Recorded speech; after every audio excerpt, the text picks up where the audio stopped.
Ma'am, let's begin this discussion by you shedding some light on the recent trends of these heatwave patterns. So yes, heatwaves I think is a buzzword which now everybody understands, and not only understands, is feeling also. We have temperatures really increasing, like you said, we're more than 40 degrees temperature which is happening. So the Indian Meteorological Department, they gives warnings which they have color coded. So how do we differentiate hot weather conditions from heat waves? Are there any criteria? A gradual increase in change was the natural aspect. But right now, what we are experiencing is a sudden and drastic change in the temperatures. As Sir has already defined what heat waves are, and there are regional variations, why they have become more pronounced these days? So the temperature range which different international organizations like Paris Agreement talk about is 1.5 degrees Celsius increase in temperature.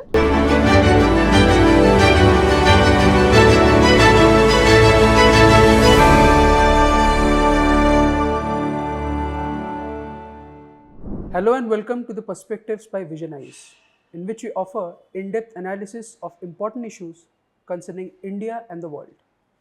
With temperatures soaring above 40 degrees Celsius in many Indian states, a reasonable chunk of India is reeling under the impact of what we call heat waves. And what is more concerning is the fact that these heat waves phenomena are becoming more frequent and intense. So today's discussion is all about heat waves in India, and we have with us two eminent faculty members of VisionIAS, Jasmine Ma'am and Suhas Sir, who are going to contribute to the discussion. Welcome, ma'am. Welcome, sir. Ma'am, let's begin this discussion by you shedding some light on the recent trends of these heat wave patterns. So yes, heatwaves I think is a buzzword which now everybody understands, and not only understands, is feeling also. We have temperatures really increasing, like you said, we're more than 40 degrees temperature which is happening. And like we're sitting in Delhi right now, it started off as a yellow alert. So the Indian Meteorological Department, they gives warnings which they have color coded. But now from that yellow, we've come to the orange code, the orange state, which is like a warning that high temperatures are there. So orange alert is in for the higher temperature ranges. And it's not just limited to Delhi, but most of the states here in northern India. So right from UP, Punjab, Haryana, parts of Jammu and Kashmir also, Rajasthan, of course. Rajasthan currently is in an extreme high temperature situation. They are on a red alert right now, which is an extreme warning. So this situation is taking over many parts of India, especially northwestern India. And the challenge is this, that this has happened much earlier than we expected. As such, March to June, that is the time period where you expect it to be hotter. But what we are seeing now is that it's not March. The first instances of heat wave, they've started coming in February. So you had February, and that also a place like Goa, the Konkan coast, that had encountered a heat wave situation. You have places in Rajasthan, many cities which are already facing 40 degree plus temperature. And this is why this discussion on heat wave has become very significant. Beyond this, we also need to think about the fact that this is not just an isolated event. This is not something which is happening to the weather right now. This is an overall climatic variation which we are seeing. Like if we look at the future forecast also, which we are expecting in the next few months, at least till you have the monsoons hitting in, that would be that we are going to have one of the hottest summer ever. And February as such has seen that extreme temperature range. February this year was in India was the hottest in the last 100 years, more than 100 years, 125 years around. So that is like what the situation is it. That it's not only that we have a heat wave, we are experiencing very extreme phenomena. And it is also spreading to, or it is also prevalent in central India, in eastern India, though we talk about the northwestern parts being influenced more, but we will expect heat wave conditions which will range for 3 to 6 days at least in central, eastern, parts of southern India also. And in the northern India, the expectation right now is that around 10 to 12 days of heat waves we are going to have, which is very extreme. The normal expectation which we would have calculated might have been like around 5 days. 5 days for northwestern India, parts of India. But going from 5 to 12, that's like another extreme variation. So we are in this scenario, and we are in this situation where we also look at the overall climate. Like one very special observation I think which everybody has had is that the spring is shrinking. There is no spring now. There is like, how we think about change in weather, it's usually through our clothes, right? You're wearing heavy sweaters, jackets, and from that, it is ideally supposed to be like you keep removing one layer and then you reach to a point where you're probably sitting in a t-shirt but without your fan or AC. There's this pleasant weather which we'll expect in February, March. Now that's not happening. So you have extreme winter, and then suddenly you are in a situation where you think that you need a fan, you need an AC. So there is that tendency which is shown in that shrinkage of spring. So very sudden changes of temperatures which are there. That is why this needs to be looked at from a more systemic approach, from a greater approach of overall climatic variations, not just the heat wave part. Okay, thank you so much for setting the context for us to carry out the discussion further. Now, sir, coming to you, as ma'am said, the distinction between spring and summer is getting blurred. Yes. And normally in summer season we feel hot, so there are hot weather conditions. So how do we differentiate hot weather conditions from heat waves? Are there any criteria? Yes, it was like, as ma'am said, it was right. Like we had that very distinction transformation between the winters to the summers. But a gradual increase in change was the natural aspect. But right now, what we are experiencing is a sudden and drastic change in the temperatures. So our Indian Meteorological Department sets in a definition and they give some criteria over here. They mention that basically any place, let us say like this, it's not any place, but it's based on the topography. Again, they've classified. So it can be along the plains, along the coastal region, along the hilly areas. So it says specifically that along the plain region, if the temperature is crossing 40 degrees Celsius, and along with that, let us say the cross or the excess that you see is beyond 4.5 degrees Celsius.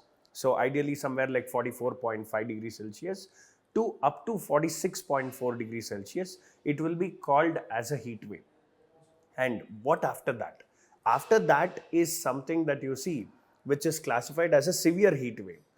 Okay, so in that context, if we see what Rajasthan is witnessing, what Gujarat is witnessing, or what these places in the Indo-Gangetic plains, or last year what UP happened to see that proper scorching heat, all these comes under this definition where they have crossed that heat waves to the severe heat waves section, even Delhi for that matter. But on the other hand, if you look at the hilly areas, ideally hill stations are seen as the destination that is for the pleasant weather conditions, right? So wearing that thick warm clothes, and that is something we always expect. But now it is not the case.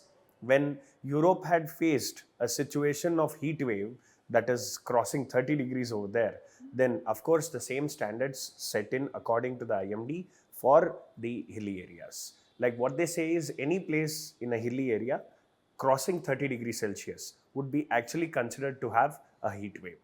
And more to this, you can also see the coastal areas. Okay, like generally what we have seen the media or any news channels, what they are focusing on is the Indo-Gangetic Brahmaputra plains, right? But to be very precise about this issue, I would give you one case study which was done by Down to Earth. Okay, so they studied Chennai city. You know Chennai city, let me tell you the comparison like this. Chennai and Bangalore are on the same latitude. Okay, but despite that, Bangalore is more pleasant in terms of weather than compared to Chennai. Because the simple aspect is Bangalore is almost 900 meters above the sea level. Okay, and if you look at Chennai, Chennai is at the sea level, and that is the standard that British set up for the sea level. Okay, So when you look at that way, the temperature, that is something you need to constantly check. If at the sea level, then you should look at Chennai, right? So Chennai of late, what you are seeing is not just the heat wave, but the night heat wave also. That is something that you're seeing. So coastal regions generally above 35, 37 degrees is considered to have a heat wave. Okay, and coastal regions are more vulnerable than the plains and the hilly areas, because as the study says, now just simple aspect, like what will happen along the coastal area if the temperature increases? You will see more of evaporation. So that is actually, the air is trapping more amount of water vapor. So can I say water vapor is a greenhouse gas? Right? It captures even more heat, and it's a vicious cycle, right? So when the heat is trapped, you'll see the humidity capacity increasing. So more water vapor, again heat is trapped. It's a vicious cycle. So now what happens? This doesn't wade off, or like this doesn't sort of like decline with the sunset. Okay, and with the sunset, what happens is that humidity is holding the temperature, and the nights are horrible. Okay, you neither get sleep during the day nor during the night. That is something will happen. And like the case study also speaks, shows something that the fishermen, okay, and several other people are worst hit in this. I'll explain that part later. But otherwise, like you can see, this is how the definition goes for the different coastal areas and the plains and the hilly areas. Even Mumbai, for that matter, this year in February happened to receive the heat waves. As ma'am said, Konkan coast, Goa plus Mumbai, Maharashtra, that was the region where it experienced it. So in short, it is 40 degrees for the plains plus 4.5 to 6.4 degrees Celsius, and the hilly areas is 30 degrees plus, and the coastal areas will be 35, 37 plus. Thank you so much, sir. Very elaborately defined and very nicely summed up. Now, ma'am, coming back to your first question, as sir has already defined what heat waves are and there are regional variations, would like to know from you why they have become more pronounced these days. See, Chiranjeet, we do keep talking about global climate change, and the main essence of climate change is increasing temperatures. So that is one fact which the world is really focusing on. So the temperature range which different international organizations like Paris Agreement talk about is 1.5 degrees Celsius increase in temperature above the pre-industrial levels. So we talk about industrialization in somewhere in the 18th century, so 1750, around that time. So from the temperature ranges which we had there, we talk about a 1.5 degrees temperature increase, which is the maximum which we want the Earth's temperature to rise. But for the last 12 months, consecutively for the last 12 months, temperature has been more than 1.5 degrees Celsius globally. So the world is in that situation where we are experiencing increasing temperature ranges. So that is one reality which is there. Along with that, if we look at what is the main or the biggest contributor of this increased temperature, that is the greenhouse gases. So India also, like all other parts of the world, has that issue of greenhouse gas emission, and increasing greenhouse gases are going to contribute to overall increase of temperature. Now, what is unique to this particular time period where we are talking about like the pre-monsoon time period, March to June, or now we can even go on to say February to June, is that this time period is very, very dry, especially in the northern part of the country. So the winter before this also, we are seeing this, that the winters are becoming more and more dry. With every year, you have drier winters. So the period before March is dry, and we are also looking at a delayed monsoon. The monsoon is also becoming uncertain. The monsoon is also becoming delayed. So this whole time period, this has become widened. So you have a prolonged drier period, which is contributed to greater incidence of heat wave. Along with this, we can look at things like the atmospheric conditions, like high pressure conditions which are developed, things like anticyclones over the Indian subcontinent, Arabian Sea. that also contributes to entrapment of more of those warm air, which increases the temperature. Like if you have a increased pressure system which is there, the earth is what is heating the atmosphere. Now from above you have a higher pressure atmospheric condition, so the warm air is going to be entrapped, which is going to make the temperatures increase. With that, we can also talk about different factors like wind patterns. Sometimes we are also experiencing variations in temperatures here because of something maybe which is happening in parts around us, maybe in the northwestern region, beyond India also. So any winds coming from there, that will also contribute to this heat waves. And you have the isolated regional heat wave kind of pattern developing, something which we call as the urban island phenomena. With more concretization, more buildings, you have the possibility of surfaces as such getting heated up more, and that of course is contributing to that heat wave, especially in urban areas. That becomes a little bit more extreme. So, ma'am and sir, from all the facts that you have shared with us so far, it seems just like a geographical phenomenon, but it is a huge challenge. We all know that. It must have a significant socio-economic cost also. So, sir, the next question for you: what are the wide-ranged socio-economic costs of heat waves? Uh, like the biggest challenge is the survivability. Okay, so beyond that, survivability, if you see, is one thing, the comfort of living in the weather conditions. The second thing is the livelihood, right? So that these both of the things make the survivability. Like why don't we have much of the population living in the equatorial region or the polar region? Because you have the resources, but there is no climatic adjustment or climatic support over there. So now, like as I told you regarding the heat waves are something that has deviated the threshold limits of the temperature, correct? So now, for example, let us say, if you look at the perspective of the health conditions first. So every person has his own homeostatic temperature in the body, right? So what happens is, like we being the warm-blooded animals, I mean, okay, social animals any which ways, but otherwise, so we being the warm-blooded living organism, so what happens is our body adjusts to the ambient temperature. Now, when this temperature is increasing, so will our body temperature will increase.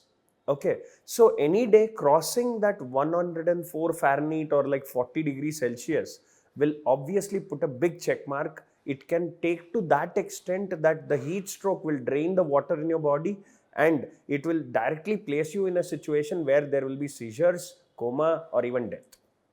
Okay, that's the extreme I'm speaking about.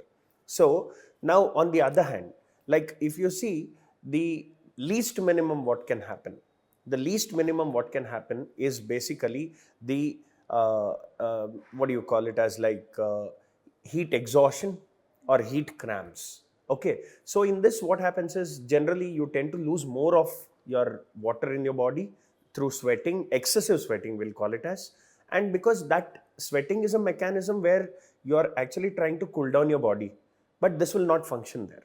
Okay, so when this doesn't function in a situation, the most it will be triggered more to sweat. Okay, so more sweating is like complete like dehydration. So there you will see an excess of that loss leading to dizziness, nausea, or like sort of that fainting. Okay, heartbeat increase, tachycardia conditions, all these things will be there. Okay, so this is at the health scenario. But coming to the economic aspects, this is like, okay, let me give you one more case study here. So basically what you can see is the fishermen community in two places, one Mumbai, the other one Chennai. Okay, there is a community called Koli. So they are the fishermen community, and their livelihood is crushed literally by more than 50%, their source of income. Why? The question is very simple. The cost of fishes has been increased by 3 times in just 1.5 years. Okay, now you tell me, if the cost of the fish is increased, of course the demand for it will reduce, right? So that is where like the catch is reduced, the fish catch is reduced. Okay, I'll explain why it is reduced, but going to that before, like let me tell about Chennai. There I will explain. Chennai, most of the fishermen community happen to face this same crisis, and the that particular shelf life of the fishes is also reducing. All these is amounting to one thing, that is heat waves. Okay, the lesser fish catch or the shelf life being reduced, all these things amounts to the same thing. Why? Very simple thing, lesser fish catch. When there is heat waves, it's not just heating the land, it's heating the water also, right? When the water temperature increases, now the fishes would not try to survive in the continental shelf region, but they tend to go into the deep sea, right? So the catch is difficult. Secondly, now even fishermen would feel it difficult to go onto the extended distance from the coast, because water is one, I mean oceans are one body that actually deals with albedo. Okay, so greater albedo will actually hurt their eyes, and that leads to severe headache. Okay, that is also one more aspect.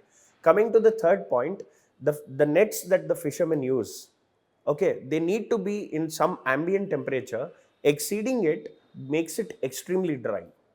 Okay, so when it makes it extremely dry, is it feasible for them to replace the nets, which cost like 20,000-30,000 per net? So all these things are amounting to a situation where it is reducing the livelihood of these people. Now, I mean, in source of income for these people. Now, is it only affecting these fishermen? Not really. What about agriculture? Crops won't stand that temperatures. Okay. Secondly, even one more thing, even if they stand, there is one more threat. Like there is greater temperature increase, there is greater amount of the moisture that is getting like into the atmosphere, evaporation. So eventually it makes that faster formation of a cumulonimbus clouds, which results in cloudburst. Now again the crops are gone. Okay, so drought conditions, that is also sort of like killing the crops. And further, if you see, okay, these are one side. Now I would strongly say the heat waves hits the vulnerable community, especially the lower income ones. Like for example, let us take an auto driver.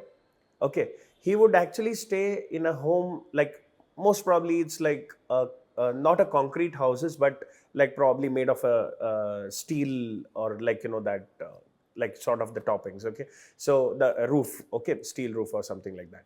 So generally imagine that gets heated so much, and at the night times it gets still like a oven inside.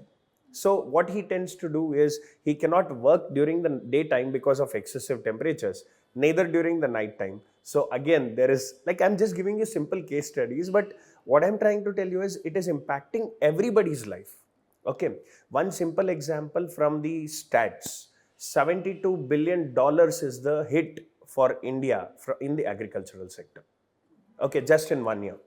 And roughly you can see $142 billion or something is the hit that you can see regarding the the, I mean to say, the crunch you have seen in terms of the heat wave impact to the economy. Okay, so roughly this is like very challenging aspects for anyone to survive. Okay, and most importantly, when you look at, you said socio-economic implications, right? But there is a bigger implication called environmental implication.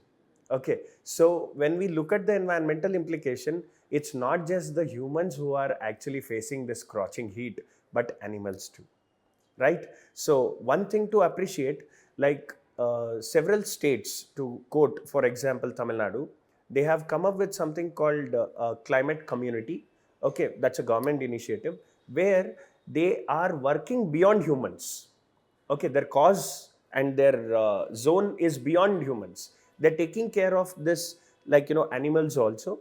Okay, and several other aspects. Okay, so that is something, like when you see, it's not just impacting the human landscape and the human life, it's impacting the animal life also. When animal life is impacted, it hurts and hits the ecosystem. We are dependent on the ecosystem for several services. regulating, provisioning. Like you get the food from the ecosystem, you get clean air from the ecosystem, water from the ecosystem, right? So like forget about all these things. The agricultural crops like is a different thing, but in the wild, the pollination happens due to them. So the life hits very strongly. That's the problem. Yeah. Thank you so much, sir. You've listed down several challenges. Now, ma'am, it seems that it's very evident that heat waves can have a domino effect. They can affect certain aspects of life directly and certain other aspects indirectly. So, uh, to that end, how well prepared are we currently? I think in the current scenario, the best thing which we all need to do, and I think the government is also trying to create that kind of awareness where people are told over different modes of media that what they are is expected from them. So that will be the first thing, that what can people do.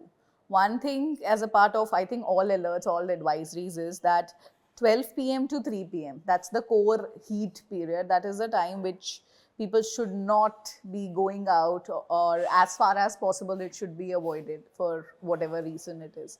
So, staying indoors, then wearing clothes which are suitable for this kind of climatic conditions. So, it has to be lighter clothes, lesser layers, lighter colors, which absorb less heat and which can help people being more comfortable.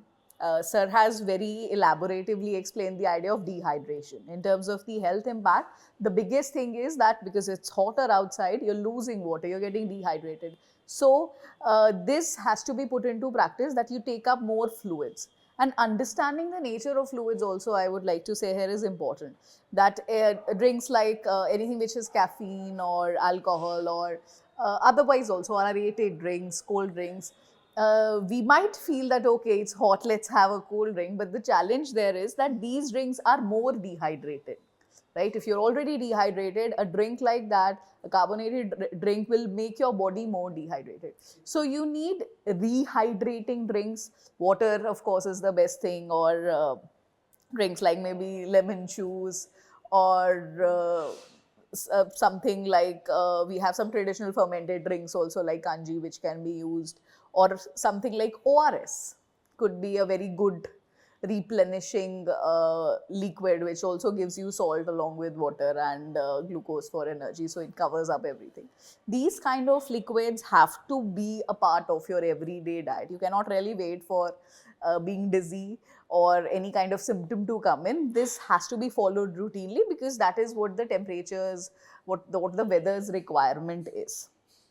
Along with this, the government is putting a lot of effort, like we've spoken about IMD, and it's issuing warnings. It is really updating itself. If you go and look at their website, so they'll give you like the whole next 3-4 days is update, that okay, this is what is expected today, what has happened on what is expected on the next day, and accordingly you should be prepared for it.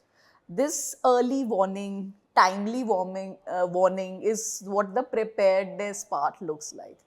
Along with that, medical services also have to be detailed in this manner, that they should be prepared for taking over these heat waves. Like we've had so many deaths last year because of heat waves, and the number of people who got impacted, who had certain individual episodes, was much higher. We can go on to like figures, especially UP was hit very hard, like sir had also mentioned. So in that sense, you have to prepare that emergency system also. Your hospitals need to be ready. Your hospital staff, your doctors, nurses, other auxiliary staff, they have to be trained to handle patients. They should know that, okay, what a first aid in this situation should be. Like if there's a person who has had a heat stroke, the first thing which is expected or which should be done is you remove that person from the heat source. The person needs to come indoors. You have to see if he's comfortably dressed. He should be in loose clothes. If not, then you remove the clothes and you offer him some rehydrating drink. There might also be a situation where it might lead to some kind of heat burns or very excessive redness. Kind of a situation could be there. Then you also give something like an ice pack or a cold pack to kind of balance that. And in severe cases, of course, hospitalization would be needed. So that system, especially during this time, our resources should be channelized towards making sure this whole system works. So it has to come, of course, through awareness of people who know what is expected of them, and of having channels or having systems where timely alerts and information could be passed on to them, and that's the government side of the plan. Yeah, thank you, ma'am. Because most of our viewers are UPSC aspirants, I think they can draw a lot from the precautionary measures that you just listed out, because UPSC prelims exam often takes place in the month of May or early June. And the problem, I think, there is the time which they have in between, right? You give one exam in the morning, that's fine. Then you have that gap. So I think the plan of aspirants has to be about what do I do in those hours, which is also the peak heat period, right? So after 11:30 till 2:30, right? So that's the peak heat period, and usually you see a lot of aspirants who are just sitting in probably a park with no shade, so they have to prepare maybe. Unfortunately, we have not left any tree or We've not left any tree also. Yeah, this is actually, sir, one more thing we can talk about in terms of suggestion, that this is not going anywhere, right? This is a long-term situation. In years to come also, we're going to face it. So our preparation should include steps like this, that we have more trees. Rooftops, I think, is one thing which is really neglected. We can have initiatives where you can cover rooftops with trees, like especially that urban island phenomena we mentioned. And there is an increased demand of energy also during this time. So that, again, the rooftop, I feel, is one thing which can be channelized. We can have solar panels. At least if we are getting more heat, we might as well, produce some energy and run our ACs from that. Yeah. Thank you, ma'am. Now, sir, because it's a huge challenge, we have precautionary measures with us, but I think this challenge needs a long-term solution. Yes. So what is the way forward? See, absolutely what we look at is, if you consider India's disaster management techniques and the plans also, before 2005, we were more like reactive. Let this happen and then we will react. Okay. But that doesn't work. Okay. Because considering the threats in the new time period, that doesn't work. Okay. So now, for example, even if you look at the local governments, they are actually functioning to redress the immediate crisis. Okay. Like, for example, provisioning of the hospital beds, or like, for example, planting more trees, or like something like on these lines. But when you look at the several other aspects, okay, like let me give you a brief idea. Like, there is a report by Center for Science and Environment. That report says, that report had actually surveyed 123 days in the year 2023, okay, where it surveyed only 9 cities for the heat waves. And unfortunately, all the 9 cities have more than 50% of its days in the heat waves. So those 123 days were spanning in the summer months. Okay. And on the other hand, what did they actually take the parameters into? Okay. The first one, they gave something called as heat index. Okay. Heat index speaks about the temperature and the humidity. Okay. So they take both of it. Now, considering that, the coastal cities are of course great, having a greater threat of this particular heat waves. Okay. Now, but coastal cities are also having a natural air conditioner, that is sea breeze. Okay. So unfortunately, we are not utilizing that also. That is, like, you take Chennai. Chennai has seen an urban sprawl of 80% in just 1991 to 2016. 80% is the urban sprawl. Now, that is not regulated, that is not planned, it is complete unprecedented developments. Now you tell me, if there is actually the sea breeze coming towards the coast and you have the tall rise buildings there, then how will it even cool it down, right? So now these actually costs very high to actually change the scenario. Now you cannot go outright and say, I'll change the city, chalo, I'll demolish everything. No, I cannot do that. That is possibility limits mein hi nahi hai wo. Okay, right. So what you can see is, but we can regulate urbanization. That is something we can do. Okay, like for example, like let me say like this. You can actually regulate what is used in construction. Okay, there is one particular construction company back in Bangalore. Okay, I am not able to recall the name. I guess Nature Homes or something like that. What they use is completely the architectural design that was in our ancient India. Okay, where the need for AC, the need for the electricity consumption is reduced. Just one fan does the work. Okay, so that is something like, and also as ma'am rightly mentioned, the rooftops, the cool rooftops, there you get something called albedo paints, right? For example, let me tell you what exactly it is. If you go to some temples like Tirupati or Shirdi and all, like you cannot wear the slippers into the temple premises, but there will be a white strip where you can actually walk on. It is relatively cooler to walk on that rather than the other side. That is albedo paints. Okay, now imagine if you are on the topmost floor, penthouse, the fancy thing. Okay, so now it will increase your home temperature by minimum 2 to 3 degrees. Okay, it will pack that heat. So what is the solution? You can go for albedo paints. Okay, on the, like, the terrace, if you go for albedo paints, it reflects much of the energy, heat energy, or solar energy, we can say. So that is some solution.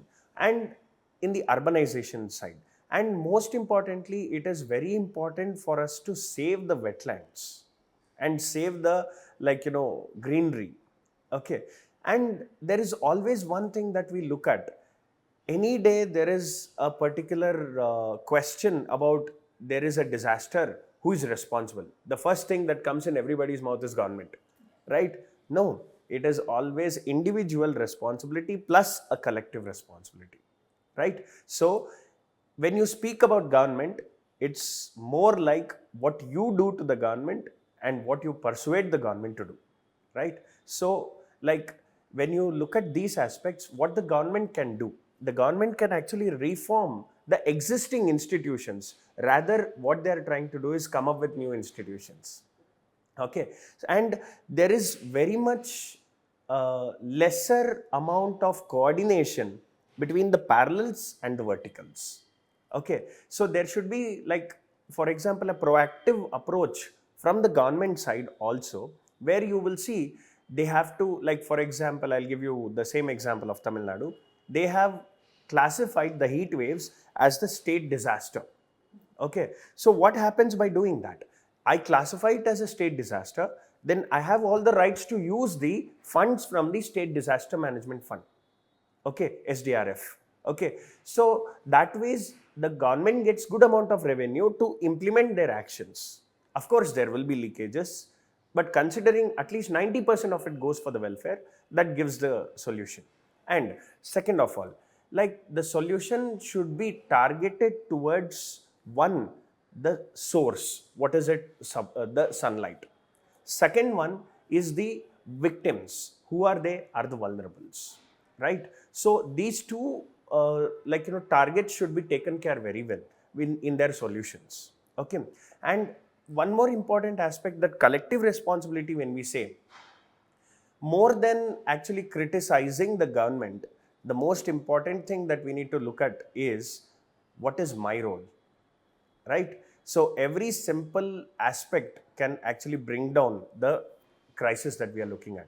Like, for example, reduced consumption, circular economy.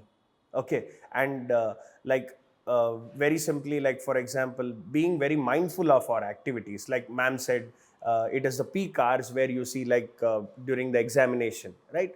There you are, you have no choice, you have to be outside. But others have a choice not to be present in the sunlight during the peak hours, like at least like 11 o'clock to 4 o'clock, right? And another important thing is, like, rather than going for greater AC, air conditioners and all these, what you can see is that more the greenery, the temperature reduces very well. I'll give you a very simple example. I stay very close to Indian Institute of Sciences. So that entire Indian Institute of Sciences is like a protected site. Let me call it that way. It's densely, covered with the greenery. You go inside. Of course, Bangalore has good greenery around that area, but if you go inside, you can, of course, feel 2 degrees Celsius temperature drop minimum. Okay, so nature has and if nature has a problem, it does has a solution, right? It does have a solution, but the human actions is not threatening like just the humans, but also all the life on the planet. So like we have the one nation, one election types. We don't want one planet, one species, right? So we have to be very cautious and safe. A safe play would actually save ourselves and also the other living organisms. Thank you so much, sir. Thank you, ma'am. I think we have reached the conclusion of this debate, this discussion. So, dear viewers, we hope you really enjoyed and liked the session, and you're going to get enough fodder or content to write a good answer on heat waves if ever asked in GS paper 1 or GS paper 3. So, we'll keep coming up with more such interesting topics. Till then, stay safe. Wish you all the very best.